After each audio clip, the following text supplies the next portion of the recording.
ബിസ്മില്ലാഹിർ റഹ്മാനിർ റഹീം. അൽഹംദുലില്ലാഹി റബ്ബിൽ ആലമീൻ. വസ്സലാത്തു വസ്സലാമു അലാ റസൂലിൽ അമീൻ വഅലാ ആലിഹി വസഹ്ബിഹി അജ്മഈൻ. ആദരണീയരായ സഹോദരന്മാരെ, സഹോദരിമാരെ, പ്രിയപ്പെട്ട വിദ്യാർത്ഥി സുഹൃത്തുക്കളെ, അസ്സലാമു അലൈക്കും വറഹ്മത്തുള്ളാഹി വബറകാതുഹു. പരിശുദ്ധ റമളാൻ നമ്മളിലേക്ക് വീണ്ടും ആഗതമായിരിക്കുകയാണ്.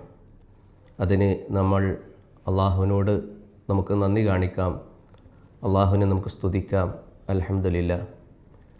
അള്ളാഹു സുബ്ഹാനഹു വ തആല നമ്മുടെ നിർബന്ധ നോമ്പ് റമളാനിലാക്കുവാനുള്ള കാരണം വിശുദ്ധ ഖുർആൻ തന്നെ നമ്മളോട് പറയുന്നുണ്ട്. ഷഹ്റു റമളാൻ അല്ലദീ ഉൻസില ഫീഹിൽ ഖുർആൻ ഹുദൽ ലിന്നാസ് വബയ്യിനാത്തിൻ മിനൽ ഹുദാ വൽ ഫുർഖാൻ ഫമൻ ഷഹിദ മിൻകുമുശ് ശഹർ ഫൽയസും.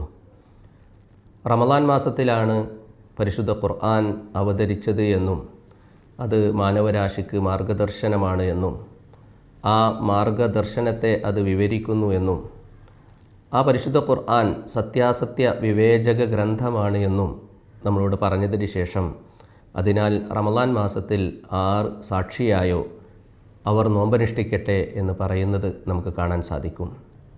അള്ളാഹു വിശുദ്ധ റമളാനിനെ നോമ്പിനായി തിരഞ്ഞെടുത്തത് ഖുർആൻ അവതരിച്ചതുകൊണ്ടാണ് എന്ന് അതിൽ നിന്ന് നമുക്ക് മനസ്സിലാക്കാൻ സാധിക്കും.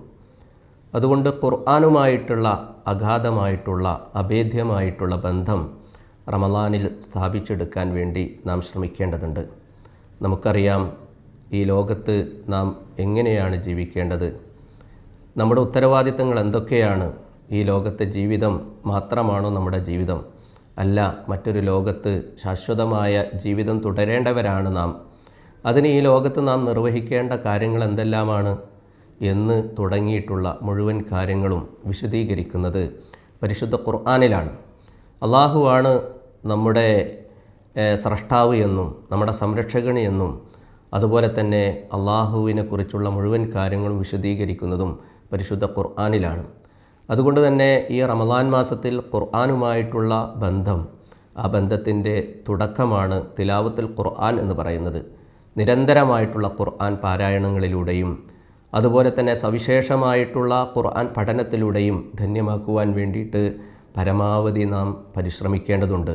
ആ അർത്ഥത്തിൽ ഖുർആനുമായിട്ടുള്ളൊരു ബന്ധം നമ്മുടെ ജീവിതത്തിലൊക്കെ ഉണ്ടാക്കിയെടുക്കാനുള്ള പരിശ്രമം നമ്മുടെ ഭാഗത്തുനിന്ന് ഉണ്ടാവേണ്ടതുണ്ട് എന്നാണ് ഈ ലഘു പ്രഭാഷണത്തിലൂടെ എൻ്റെ പ്രിയപ്പെട്ടവരോട് ധരിപ്പിക്കാൻ ഞാൻ ഉദ്ദേശിക്കുന്നത്. ദൈവം തമ്പുരാൻ ആ അർത്ഥത്തിൽ ഖുർആനുമായിട്ടുള്ള ബന്ധം നിത്യജീവിതത്തിൽ തുടരാൻ ഈ റമളാൻ ഒരു തുടക്കമാവട്ടെ എന്ന് ആശംസിച്ചുകൊണ്ട് നിർത്തുന്നു.